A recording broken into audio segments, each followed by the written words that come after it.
The Philippines is gripped by outrage, as the air in Manila crackles with anger and disbelief. Across the nation, people from all walks of life are taking to the streets, their voices rising in protest, demanding answers and accountability from those in power. A massive corruption scandal has erupted, shaking the very foundations of the country's government and society. News outlets scramble to cover every development, as the story dominates headlines and conversations everywhere.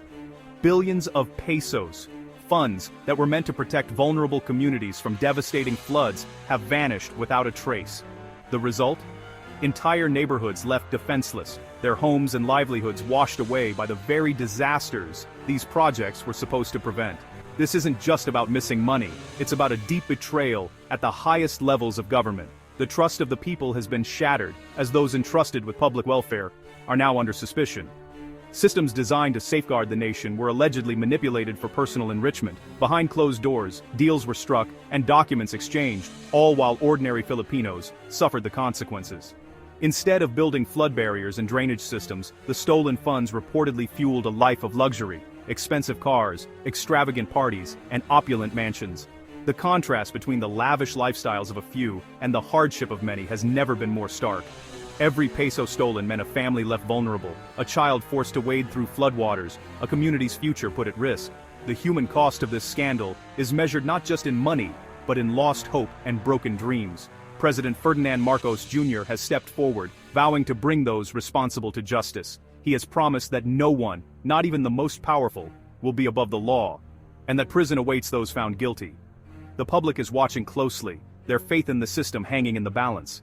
Across the country, people gather in homes and markets, glued to the news, demanding real accountability and meaningful change. This is more than just a headline, it's a national reckoning, a moment that could redefine the country's future and reshape the relationship between the government and its people. In this exclusive report, we'll break down what happened, who's involved, and why this scandal matters to every Filipino, from the cities to the most remote provinces. We'll untangle the web of ghost projects, fraudulent audits, and the political fallout that is now dividing the nation's leaders and threatening to paralyze government action. This is the story of a scandal that refuses to be forgotten, echoing the country's long history of political controversies and public outcry. The stakes are higher than ever, and the outcome of this crisis will define the Philippines for generations to come, setting a precedent for how corruption is confronted. Join us as we dive deep into the details behind the headlines, uncovering the truth and exploring what's next for a nation at a crossroads.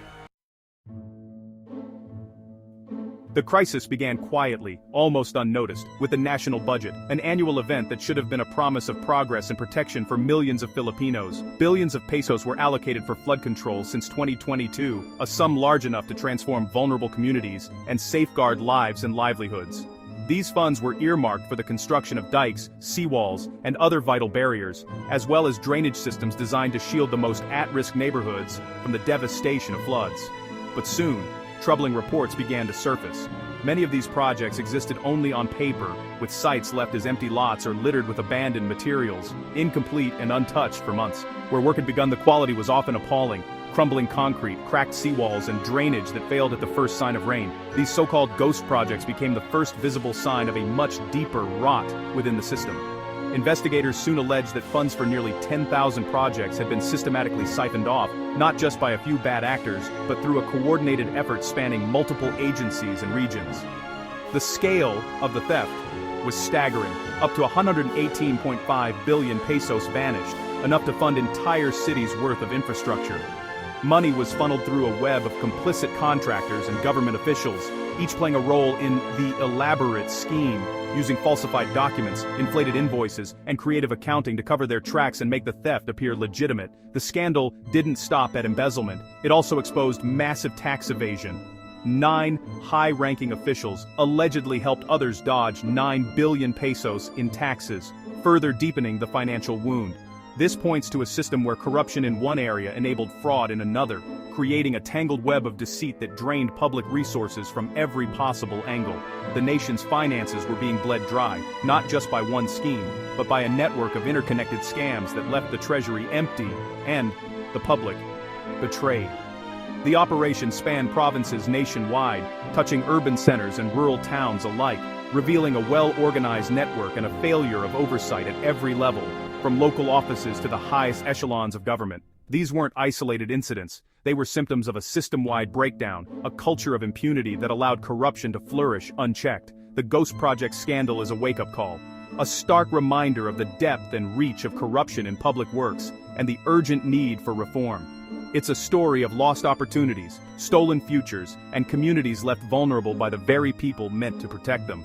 And as investigations continue, one thing is clear: the story is far from over. The fight for accountability and justice has only just begun.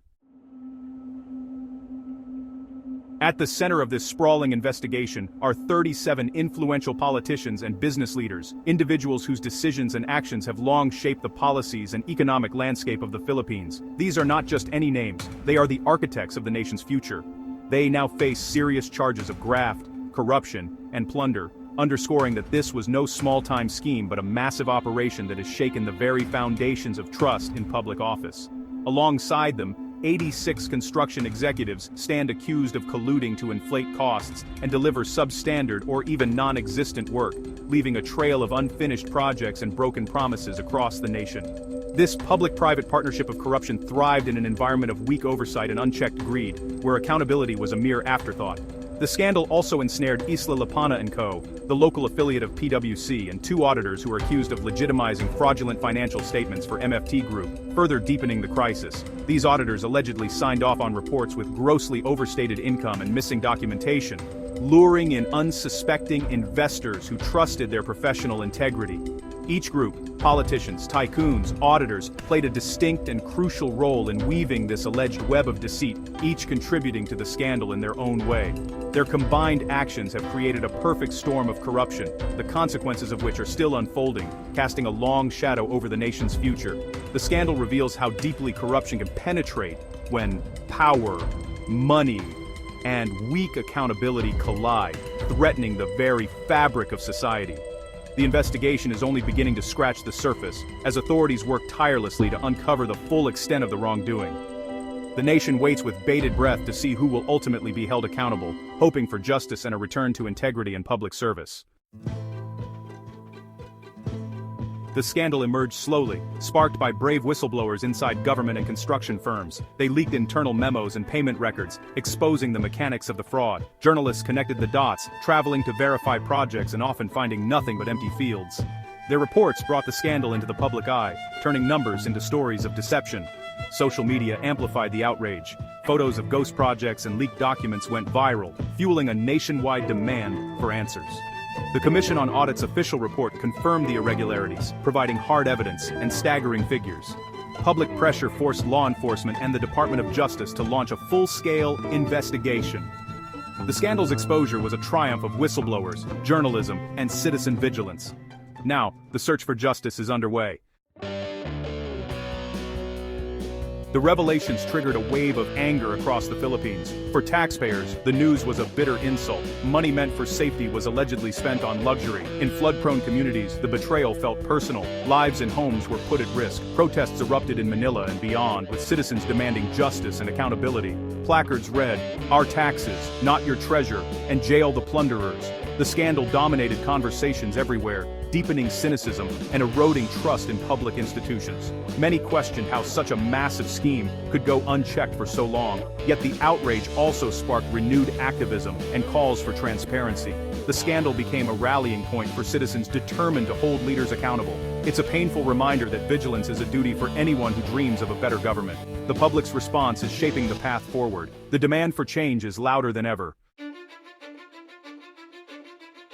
Confronted by public fury, the government moved quickly. President Marcos Jr. promised no one would be spared, forming special task forces to lead the investigation. Authorities froze assets worth 6.3 billion pesos and seized luxury vehicles from suspects, sending a clear message. These actions were both practical and symbolic, showing the government's resolve to recover stolen wealth and punish the guilty. The crackdown reassured a skeptical public that justice was possible. Marcos Jr. pledged impartiality, even if allies were implicated. The government's aggressive approach is designed to restore trust and prove that no one is above the law. The nation is watching to see if these promises hold. The scandal has fractured the highest levels of government. Vice President Sara Duterte broke ranks, suggesting accountability should start at the top, pointing to President Marcos Jr.'s role in approving the budgets. This public split has turned the corruption crisis into a political drama, dividing the administration. The debate now centers on whether the problem is a few bad actors or a systemic failure. Some demand deeper reforms, not just prosecutions. Political infighting threatens to distract from the core mission, justice, and recovery. The scandal is now a test of leadership and unity. The outcome will shape the nation's future. The scandal has also put auditing firms under the microscope. Isla Lapana and Co-Pers, the Philippine affiliate of PwC, faces accusations of enabling the MFT Group's financial fraud. Prosecutors allege the firm ignored red flags and gave MFT a clean bill of health, helping deceive investors. The firm claims it was misled, but the DOJ insists auditors must question and verify, not just accept what clients present. This case could set a precedent for auditor accountability in the Philippines. The government's message: gatekeepers will be held responsible for turning a blind eye. The integrity of the financial system is at stake. Investors rely on honest audits. When trust is broken, the whole market suffers. The outcome could reshape the industry. As the dust settles, the Philippines stands at a crossroads. The urgent lesson: systemic reform is needed to prevent future scandals. Stricter procurement laws, greater transparency, and empowered oversight bodies are essential. For citizens, the scandal is a call to vigilance. Public office is a trust that must be earned and guarded. Social media and citizen journalism prove powerful in exposing corruption. The challenge now is to turn outrage into lasting change. If prosecutions succeed and reforms are real, public trust can be rebuilt. If not, cynicism and instability will deepen. Filipinos should watch for convictions, new anti-corruption laws, and leaders who lead by example. This is a rare chance to reset the nation's course. The choices made now will determine if this is a turning point, or just another chapter of disappointment. The future is in the nation's hands.